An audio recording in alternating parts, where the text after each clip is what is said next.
Ace Attorney is a franchise well loved by many and is known for being the lawyer hijinks game, the kangaroo court game, the insert some other descriptor here game. As of writing, the Ace Attorney franchise consists of 6 mainline games and 5 spin off titles. The first 3 mainline games primarily followed the lawyer Phoenix Wright and his trials and tribulations through a satirized take on the court system of Japan alongside a wide and colorful cast of characters. Following the end of this original trilogy, a new era would eventually begin with the release of Apollo Justice Ace Attorney, the 4th game in the mainline series, which would soon with a lot of quotations around it, become the namesake for the sequel trilogy. The Apollo Justice Ace Attorney trilogy consists of the 4th, 5th, and 6th mainline entries to the Ace Attorney franchise. Naturally, considering it's the Apollo Justice trilogy, these games are Apollo Justice Ace Attorney and Phoenix Wright Ace Attorney Dual Destinies and Phoenix Wright again Ace Attorney Spirit of Justice. If my math's anything to go by, that's 2 Phoenixes to 1 Apollo. To say the 4th game in the series was left with its lingering plot threads dangling in the wind would not be entirely inaccurate. With the coming of Dual Destinies and Spirit of Justice and Phoenix back in the fray as a lawyer after being disbarred prior to the events of AJ, it feels like what Apollo Justice was originally setting up, character-wise and plot-wise and even thematically, got ditched in a ditch in a ditch. Between the 4th and the 5th Ace Attorney games, there was a switcheroo with the directors. Shu Takumi, the director of the original trilogy and of Apollo Justice, and Takashi Yamazaki, the director of the investigation spin-offs, swapped places. Not to fall into an auteur theory hole, because these games were crafted by entire teams of people and one single person does not necessarily make or break a work. But I do think that, in this case, there was a tangible result and change in the games that resulted from this swap. A director is a pretty big part of the team, after all. Shu Takumi went on to be a director for the Professor Layton crossover spin-off, while Takeshi Yamazaki went on to direct Ace Attorney 5 and 6. As alluded to earlier, with Dual Destinies and Spirit of Justice came a return to Phoenix as the advertised and eponymous protagonist. This was a bit of a stroke of bad luck for Apollo, but at least he still got to stick around as a character and win popularity polls and whatever, even as the many threads introduced in his debut game would go on to be abandoned. For the most part, we still do get some references here and there. But that wasn't it for the ideas that waited in Apollo Justice, the specific themes and dynamics that could be rediscovered and built upon once more. You see, Shu Takumi was directing another Ace Attorney spin-off series during the same period of time that Dual Destinies and Spirit of Justice were releasing. It wasn't more investigations, though. It was a dive into the ancestor of the original main man himself, going back decades to the dawn of the 20th century. Japan would call it the Meiji period. Britain would call it the Victorian era. I would call it the time period in which the Great Ace Attorney took place because I am not a historian and can only think in terms of video games. In The Great Ace Attorney Adventures and The Great Ace Attorney Resolve, our starring man in this historical fiction duology would be one Ryunosuke Naruhodo. These 2 games would go on to get a duology compilation re-release, and I will be referring to both games collectively as Chronicles after said re-release. And it was in Chronicles that Apollo Justice Ace Attorney, in the absence of a more literal sequel, would find its true spiritual successor.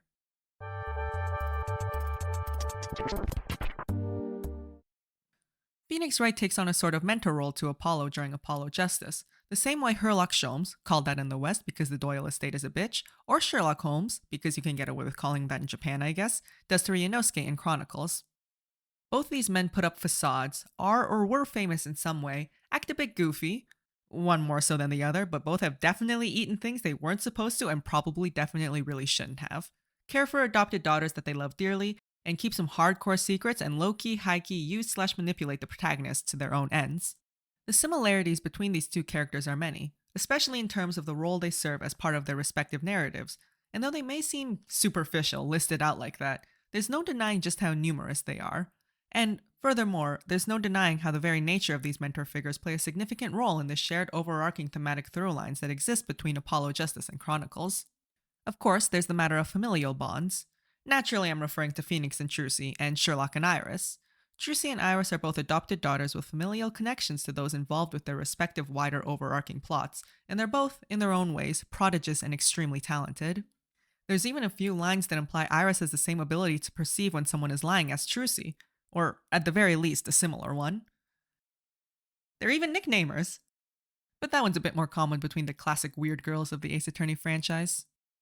There's also the matter of trust, and how these characters muddy the waters when it comes to the trust that has been placed in them. Phoenix, in just the first case of Apollo Justice, already comes out swinging by just straight up tricking Apollo into presenting forged evidence. Herlock, on his end, keeps a pretty massive secret involving Kazuma, among other things. Hell, it's among other things for both of them. It's secrets upon secrets upon secrets with these guys. They both know more than they let on, and it greatly influences how both the characters and the player can end up perceiving them. The way some of the secrets they keep are interconnected with familial connections is not to be ignored either. With Phoenix, it's primarily a matter of the connection between Apollo, Trucy, and Thalassa, and with Herlock, it's the matter of Iris and her constantly changing understanding of who her father is, and the ultimate connection between her and the Van Zeekses. The nature of these secrets adds to how the main themes of these stories are woven together as well. The tensions and conflicts that arise because of these hidden familial connections play into both matters of family and of trust and how the two intersect. More generally, though, what does it mean when someone important to you is keeping things from you? What should you do in the face of someone lying for the quote unquote greater good? Or hell, even just for their own sake? How will you let the truth coming to light affect your relationship moving forward? In Apollo's case, I guess the answer is punch the guy and then go work for him, after getting your trust super broken by your last boss. In Ryunosuke's case, you can take their sword, I guess. More on other characters and how they relate to this later. Additionally, for both Trucy and Iris, their full-on and wholehearted embrace of their respective fathers, Phoenix and Sherlock, is another element that indicates both how Chronicles acts as a spiritual successor to Apollo Justice in terms of prominent character dynamics as well as in terms of major themes.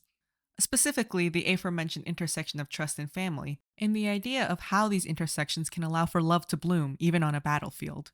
I mean, in the midst of secrets and lies. On Phoenix's end specifically, Trucy being the one to give him the forged evidence that got him disbarred adds another layer to this intersection. If it weren't for this deception, regardless of intent, there wouldn't have been a basis for their relationship. Still, they love one another. Herlock never divulges the truth of Iris's heritage, but when she comes to the conclusion that the truth of her heritage doesn't matter, it is because she knows Sherlock is her father in all the ways that matter. Still, they love one another. I'm not trying to say these characters are all one-to-one analogs of one another, because they all have their own distinctions that make them truly unique. For example, a bigger part of Iris's arc throughout the games is accepting that she doesn't need to know the truth because she has Sherlock, but Trucy has more setup regarding the facade that she puts up when it comes to her own emotions. Still, the similarities that are present do almost feel, in a way, intentional. It's like there's elements of Phoenix and Trucy's dynamic and their respective roles in the original Apollo Justice story specifically carried over to Herlock and Iris so that the groundwork that was laid in Apollo Justice could get the chance to be reworked and taken across a proper finish line. The prominence of these characters and their relationships also serve to highlight, in both games, the importance of family, especially those made from choice.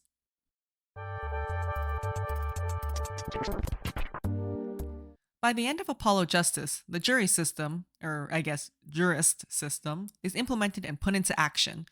On a trial run and mainly to catch out Christoph Gavin, but still.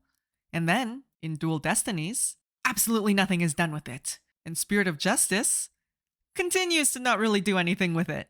3 guesses as to what 2 games do something with the idea of a jury, and the first 2 don't count. Chronicles features the summation examination gameplay mechanic, and it comes equipped with some of the best music in the games, don't fight me on this. Summation examinations occur during trials, and involve trying to convince 6 jurors to change their guilty votes through the unstoppable power of facts and logic, and contradictions and stuff or whatever. They're similar to cross-examinations, but there's a change in focus of attack, because, unlike proper witnesses, jurors have nothing to do with the actual case at hand. For the most part. Instead of calling people out for lying, you're calling people out for having flawed logic or unwarranted misgivings. Is something like the summation examinations exactly what Apollo Justice's hypothetical direct sequel would have had? Would that hypothetical direct sequel have had anything to do with the jurist system at all? Who knows? Maybe Shitakumi would know actually, but for all intents and purposes, who knows? Maybe there's even a solid argument for the answer being no, given what the jurist system was initially implemented and used for. Phoenix chess mastering his way into getting Christoph a good old 1-2 punch of justice and the jurors being anonymous, among other things. But there's no denying its presence in Chronicles and how directly it relates to what Apollo Justice Ace Attorney had set up, but never got the opportunity to further explore in future mainline games. And hey, remember that Professor Layton crossover I mentioned earlier? I feel like it'd be remiss of me to not discuss it further at least a little bit when Professor Layton vs. Phoenix Wright Ace Attorney is so undeniably and eternally iconic and the greatest crossover game to ever exist. Don't fight me on this either. As a game coming in hot after Apollo Justice Ace Attorney and before Chronicles, there's just a few interesting interconnecting threads between all 3. If we think of it like a factory line, AJ provided the base, Professor Layton added in nearly story-breakingly smart British dudes, prosecutors with swords, and gameplay involving multiple witnesses, and Chronicles serves it all up hot like a pizza or some other kind of food with multiple toppings. Like a casserole, I guess. I don't know, I'm not a chef. I also don't know if I really had a more specific point with bringing up the crossover, I just kind of wanted to. There's like a line you can follow between them, is basically what I'm saying. And hey, again, back in Apollo Justice, a big plot point was the striving towards an upheaval and change in the legal system, particularly with the aforementioned jurist system. The legal system being flawed is a staple of the entire series, no doubt about that. It's sort of a major thematic thing for the franchise. But Apollo Justice in particular had a bit more focus on striving to change that. Again, mainly with the whole jury thing. Don't get me wrong, Dual Destinies had its whole ending the dark age of the law thing, and Spirit of Justice had interventionism in a foreign country. But there's a difference to how these games go about it. Apollo Justice and Chronicles, specifically with regards to how they explored the ways in which the legal system was flawed or could be taken advantage of, feel more grounded. Obviously, ridiculous and unrealistic things happen in all of these games. It's essentially Lawyer Looney Tunes, the video game series. Holograms in Victorian times, anyone? But when it comes to commentary on the law, Apollo Justice and Chronicles have what feels like a more subtle and, nuanced approach. I mean, arguably, if I say Spirit of Justice was interventionism, then so is Chronicles. But Chronicles doesn't have those ridiculous lawyer graves.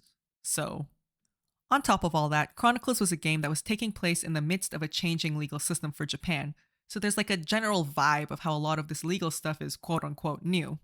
Like how there would have been, in theory, quote-unquote new legal stuff in a hypothetical quote-unquote proper Apollo Justice sequel. Because Chronicles is allowed to very much live in and explore and expand upon the idea of there being something new to the world of law, it further adds to the ways in which it feels like a spiritual follow-up to Apollo Justice. There's also the matter of our main boy's name, Ryunosuke Naruhodo.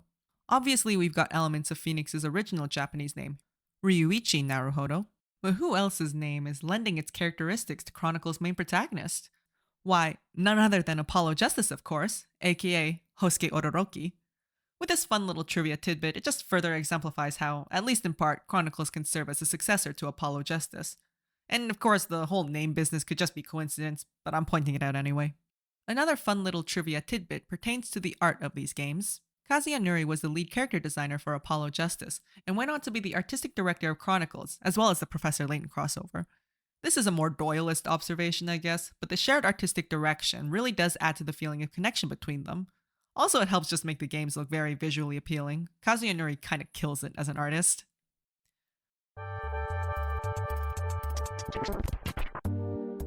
Okay, cards on the table. This video essay is a bit of a combination of an older one about just the themes of trust present in Chronicles with a newer one about the ways in which Chronicles carries on what was once lost with Apollo Justice Ace Attorney.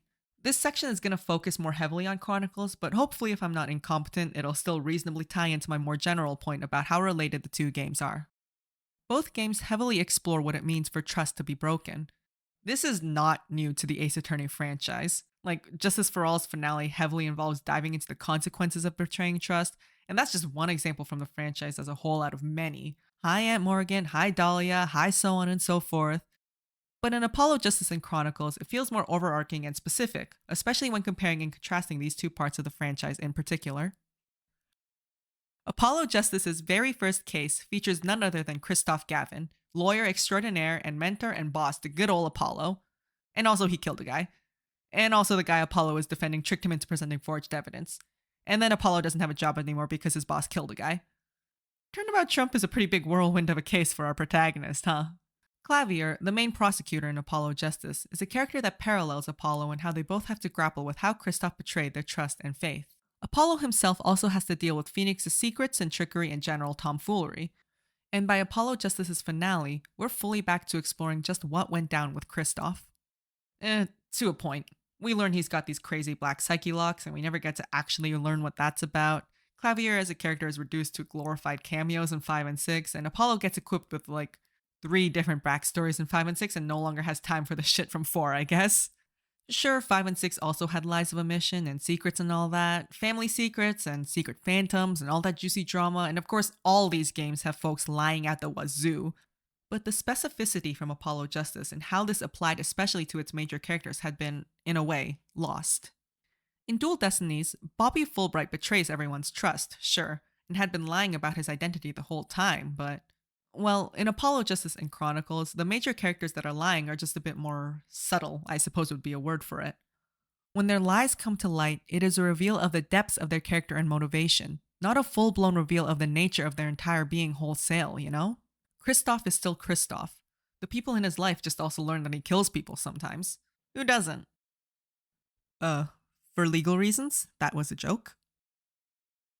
In Apollo Justice and Chronicles, it becomes more of a matter of characters that have been put on pedestals by other characters, going around in a cycle of revelations and the breaking of trust, and what that means for their admiration of them. For Apollo Justice, this primarily pertains to Apollo with Kristoff and Phoenix.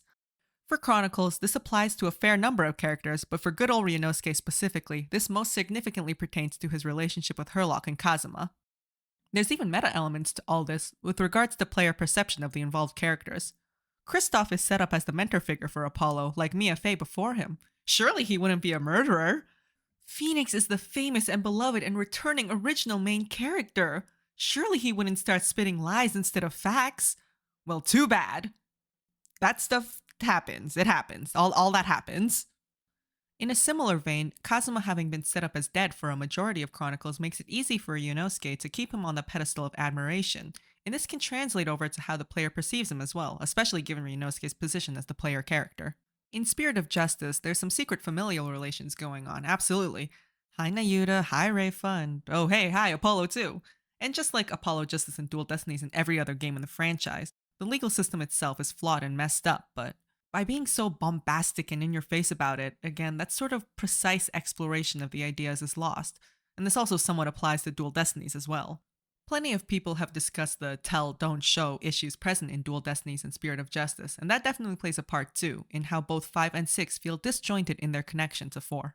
All this to say, when it comes to Apollo Justice and Dual Destinies and Spirit of Justice, the literal timeline may be progressing, but it took going all the way back to the time period in which the Great Ace Attorney was set, referred to as such because I'm not a historian and can only think in terms of video games, to really find the successor to Apollo Justice.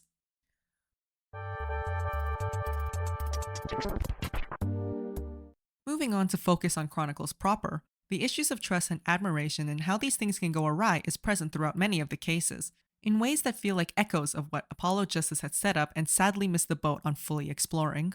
In Adventures, the trust shared between Kazuma and Ryunosuke is set up through the events of the first case, the adventure of the Great Departure. Kazuma trusts Ryunosuke to be innocent of shooting some English dude, but guilty of being enough of a dumbass to pick up a random gun from off of the floor, and Ryunosuke only takes on being his own lawyer because of his respect and admiration for Kazuma and his desire to prevent his friend from missing his chance to go to Britain.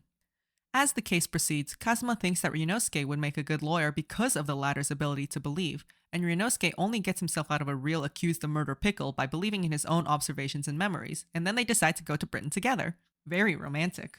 After Ryunosuke is smuggled onto the ship via luggage, Kazuma dies. Less romantic. Suzato meets her idol, who turns out to be a total weirdo, but she doesn't let that get her down, and then we get to the crown jewel of these themes in Adventures, the adventure of the runaway room. For Ryunosuke's first case as a lawyer in London, after taking up Kazuma's mantle, he has to defend a rich dude who's like, guilty as hell, dude. It's very farewell my turnabout. And as Ryunosuke's first foray into London lawyer Looney Tunes, it's quite the whirlwind. What really makes this one is how it integrates the gameplay, what little of it there is, haha, making fun of a visual novel for not having many gameplay elements, I am good at video game critique, to exemplify the shifting feelings of trust. The player has the ability to examine all sorts of evidence from all sorts of angles, including the setting of the murder, but what you wouldn't expect is the evidence changing without being explicitly told it's actually changed. And that's exactly what happens. Ryunosuke's client, McGilded, the person he's supposed to trust as a lawyer, has the evidence swapped out and changed so that he can get away with murder, and the player has to examine this swapped out evidence for themselves multiple times to see this change happen.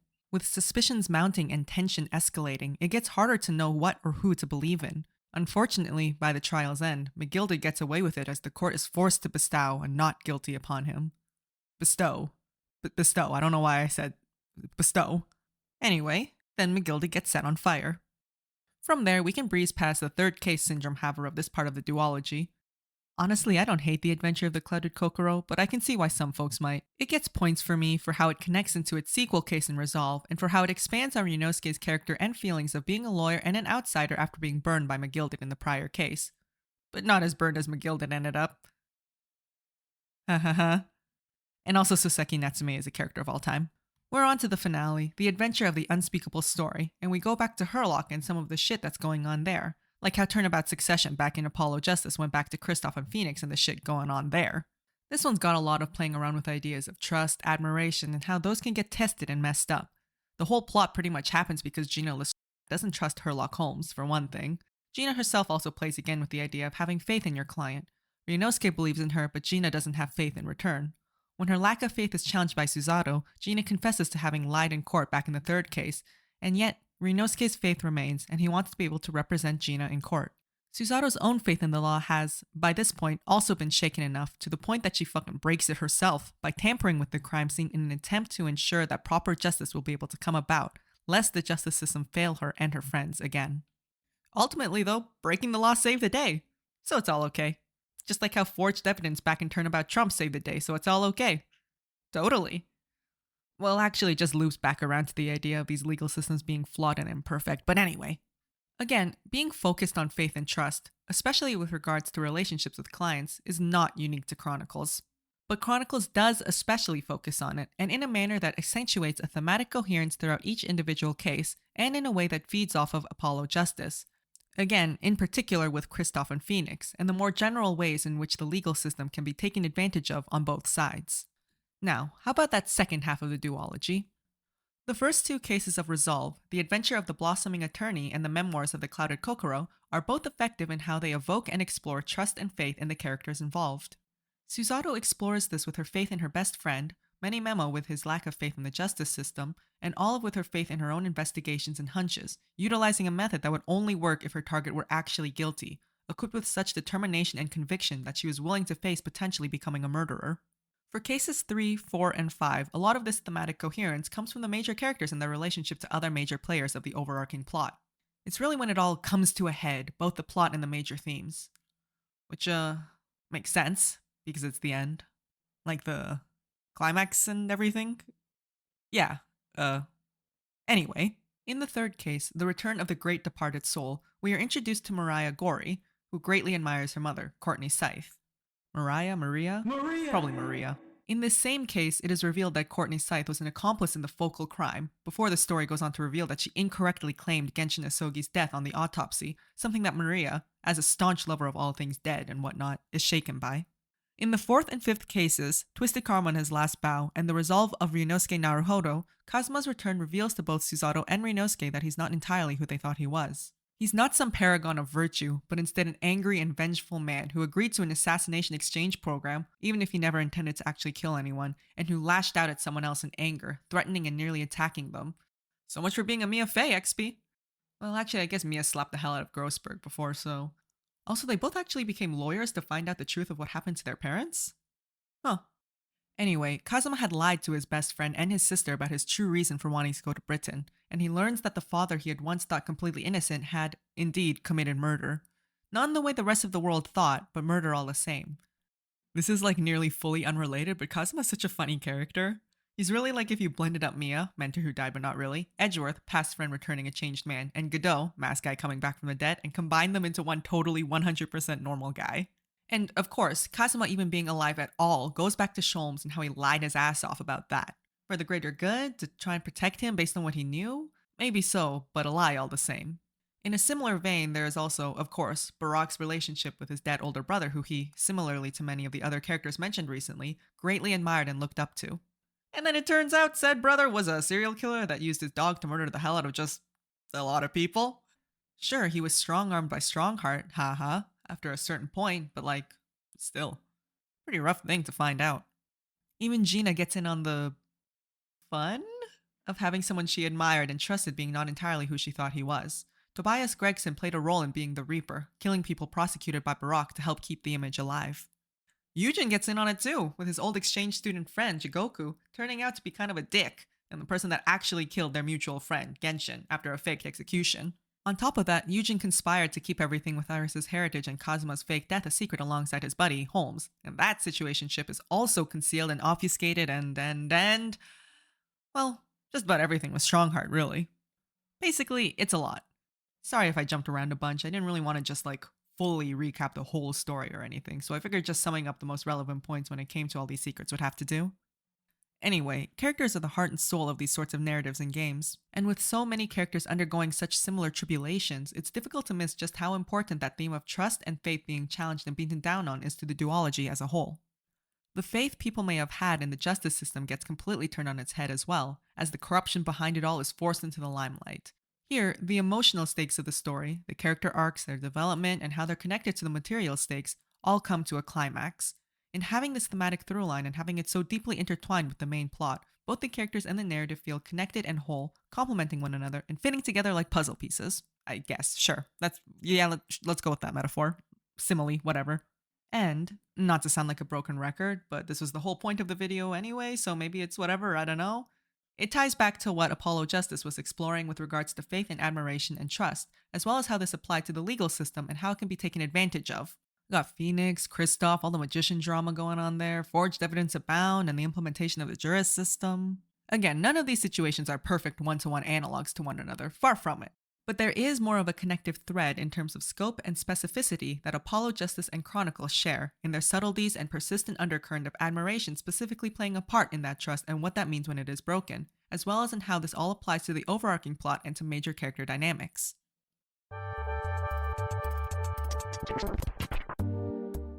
So, what does it matter then? What's the point? Apollo Justice has a spiritual successor in the form of Chronicles, carrying with it shared themes, character archetypes and dynamics, and even staff. But okay, so what?